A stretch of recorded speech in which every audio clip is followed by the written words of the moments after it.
देखिए, पुष्पीय पौधों में निषेचन के बाद होने वाली कौन कौन सी घटनाएं होती है।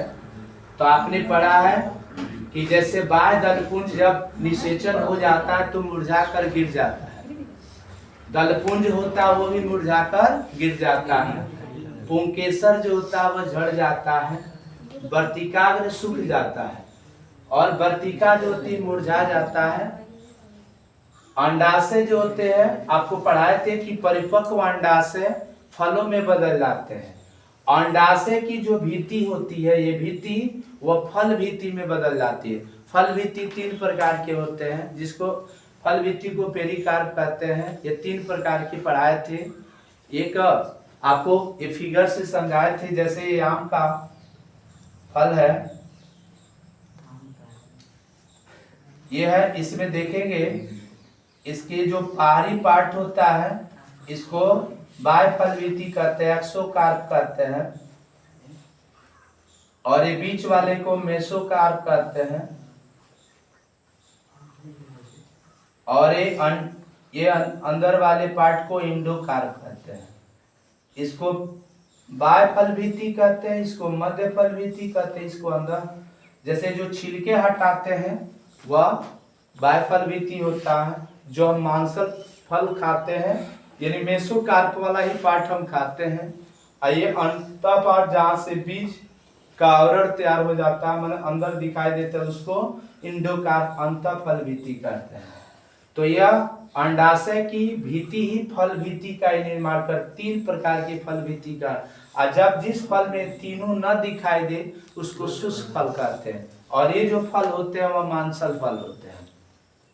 बीजांड जो होता है, ये जो बीजांड है वह बीज में बदल जाता है, और अंड कोशिका से एक परागकण आपस में मिलता है तो वह क्या बनाता है, भ्रूण बनाता है, और एक परागकण जब द्वितीय केंद्र से मिलता है तो वह भ्रूणपोष बनाता है। बीजांड का जो कवच होता है बीजों को ढकने के लिए कवच प्रदान करता है, जिसको बीजावरण कहते हैं। अगर एक परत बनाता है तो उसको एक बीज पत्री कहते हैं, अगर 2 बीज पत्र बनाता है तो उसको क्या कहते हैं, द्विबीजपत्री। यहाँ पर देखेंगे बीजों का अंकुरण। बीजों का अंकुरण क्या होता है, जब बीजों को यानी मिट्टी में डाली जाती है तो वह नमी को अवशोषित करके वह फूल जाता है। फूलने के बाद देखिएगा कि बीज का आवरण फटता है। बीज के आवरण फटने के बाद उसमें से वह बीज जमना शुरू हो जाता है। इसी जमने की क्रिया को हम बीजों का क्या कहते हैं, अंकुरण कहते हैं। अब इस अंकुरण को प्रभावित करने वाले कारक कौन कौन से हैं? नमी। अगर ज्यादा मात्रा में अगर खेतों में नमी रहेगा तो बीज का अंकुरण नहीं हो पाता, अर्थात वह बीज खराब हो जाता है, सड़ जाता है। उसके बाद कीट होते हैं, ये भी बीज के अंकुरण को प्रभावित करते हैं। अगर खेतों में कीट अगर ज्यादा मात्रा में तो बीज को खाकर नष्ट कर देते हैं। जैसे पछिया भी प्रभावित करती है। पछिया अगर खेतों में बीजों को डाला जाता है तो देखिए वह बीजों को अपने चोंच के माध्यम से वहां से हटा देती है और वहां पे जमना बंद हो जाता है, अर्थात वो खा जाती है। उसके बाद वायु भी होती है। अधिक मात्रा में अगर वायु तेज प्रवाहित हो रहा है तो देखा जाता है कि बीजों का अंकुरण प्रभावित कर देता है, क्योंकि वह मिट्टी की जो नमी होती है उसको वह खत्म कर देता है। उर्वरक, अगर घटिया किस्म का उर्वरक अगर खेतों में डाला जाता है तो भी बीजों के अंकुरण को प्रभावित करता है, बीज को जमने नहीं देता है। अच्छी अगर किस्म के बीज खेतों में डालते हैं तो उसकी जनरेशन परसेंट 100% माना जाता है। 100% उसमें जनरेशन होता है।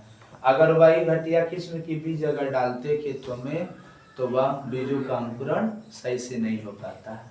इस तरह मैंने आपको निषेचन के बाद पुष्पीय पौधों में होने वाली क्रिया को बताया और बीजों की अंकुरण को बताया। बीजों के अंकुरण कई बार बोर्ड एग्जाम में आया हुआ क्वेश्चन है, और इसको प्रभावित करने वाले कारक कौन कौन से हैं। मैं आशा करता हूँ ये अच्छी तरह आपको समझ में आया होगा। अगर समझ में आया तो इसे सब्सक्राइब करें, लाइक करें। Thank you for watching.